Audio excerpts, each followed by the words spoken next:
আম্মা জান খাদিজাতুল কুবরাও চলে গেলেন। এমন সময় আল্লাহর হাবিবের অন্তরটা খুব বিষণ্ণ ছিল, দুঃখে ছিল। এমন সময় আল্লাহ পাক রব্বুল আলামিন জিবরাইলকে বলেন, জিবরাইল, এখন সময় হয়েছে আমার হাবিবকে আমার কাছে ডাকার। এখন সময় হয়েছে।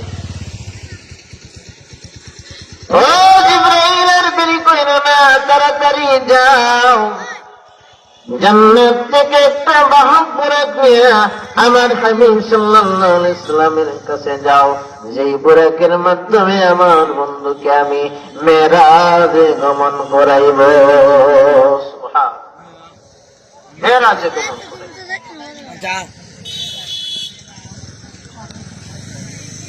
আল্লাহ রাসূল সাল্লাল্লাহু আলাইহি ওয়াসাল্লাম ওই সময় ঘুমন্ত অবস্থায় ছিলেন।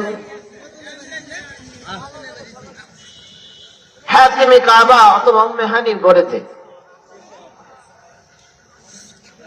হঠাৎ করে জিবরাইল আলাইহিস সালাম আসলেন। আসার পরে জিবরাইল ফেরেশতা দেখে আল্লাহ রাসূল সাল্লাল্লাহু আলাইহি ওয়াসাল্লাম ঘুমের মধ্যে এত বড় বিশাল ফেরেশতা, 600 নূরের পাখা।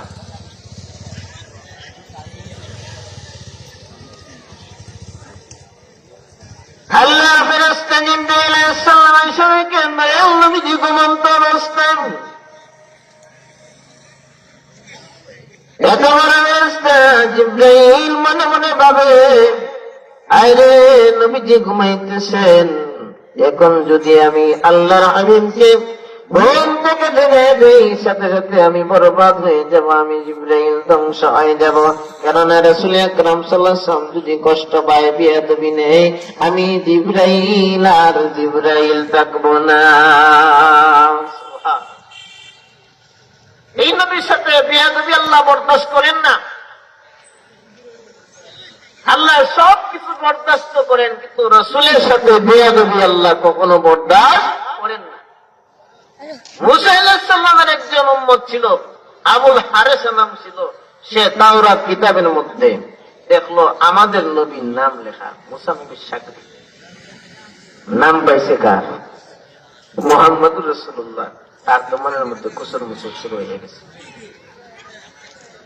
আমার নবী হইতেছেন মুসা, আর এইখানে নাম দেখা যায় মুহাম্মদুর রাসূলুল্লাহ, না এই নাম রাখা যাবে না। সে কাঁদা শুরু করে।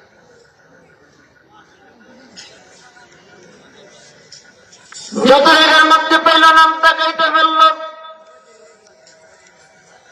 যখন শেষ নামটা কাটলো, কাটতে দেরি হয়, সাথে সাথে সে মানুষ থেকে গুলশাফে পরিণত হইতে দেরি হয় না।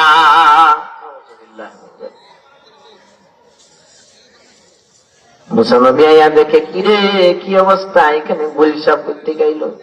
সে ডাক দিয়ে, মুসা নবী গো, আমি আপনার সাথে আবুল হারেসা, তোমার এই অবস্থা কেন রে? ওই তাওরাত কিতাবের মধ্যে নাম পেয়েছিলাম মুহাম্মদুর রাসূলুল্লাহ, যত জায়গার মধ্যে পাইলাম নামগুলা কলম দিয়ে কাটতে লাগলাম।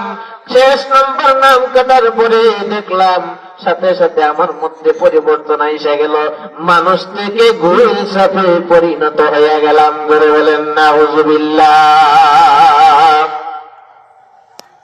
সব কিছু আল্লাহ সহ্য করেন, রাসূল করিম সাল্লাল্লাহু আলাইহি ওয়াসাল্লামের শানে বিয়াদবি আল্লাহ কখনো সহ্য করে না। এই জামানো অনেক দৃষ্টান্ত আছে, যারা রাসূলের শানে বিয়াদবি করেছে, তাদের পরিণতি শেষ পর্যায়ে